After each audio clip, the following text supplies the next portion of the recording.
La vie humaine s'inscrit dans la créativité, dans l'invention et la découverte. C'est-à-dire que dans cette vie, nous avons à la fois les phénomènes par lesquels nous créons, les phénomènes par lesquels nous découvrons et les phénomènes par lesquels nous inventons. Pour ce faire, l'homme a besoin du temps. Et le temps qu'il lui faut est subdivisé en 3 parties. Vous avez le temps de la créativité, donc le temps à partir duquel l'homme va arriver à mettre en place un objet qui est invisible aux yeux des autres, mais visible par son intelligence. Et vous avez le temps personnel.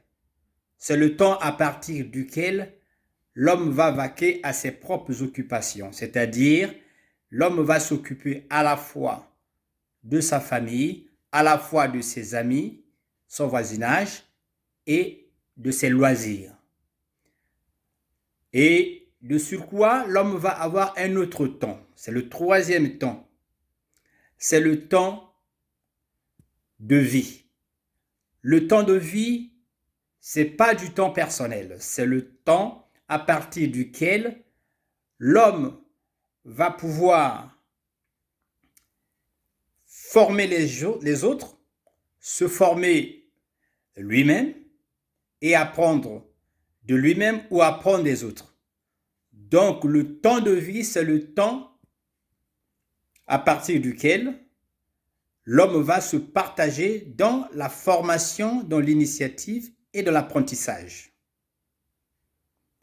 Si bien que l'homme arrive donc à discuter de 3 temps. Le temps de la créativité, le temps personnel et son temps de vie. Sachant que les hypothèses qui consistent à ramener le temps à de l'argent, ça reste des hypothèses du marché.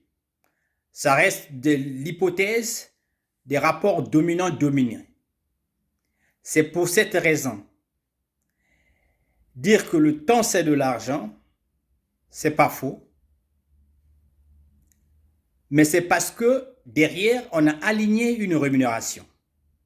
Derrière, on a mis en place un service contre lequel l'homme est rémunéré. Il faut dire que le temps à partir duquel nous exerçons, à partir duquel nous sommes rémunérés, reste le temps de travail. Mais ce temps rentre dans le cadre du temps de vie, où l'homme exerce une activité en fonction de la société dans laquelle il vit et en fonction de ses rapports avec autrui. Le temps de vie est donc fonctionnel. Ça ne compte pas dans le temps de loisir, ça ne compte pas dans le temps avec ses amis, dans le temps avec sa famille.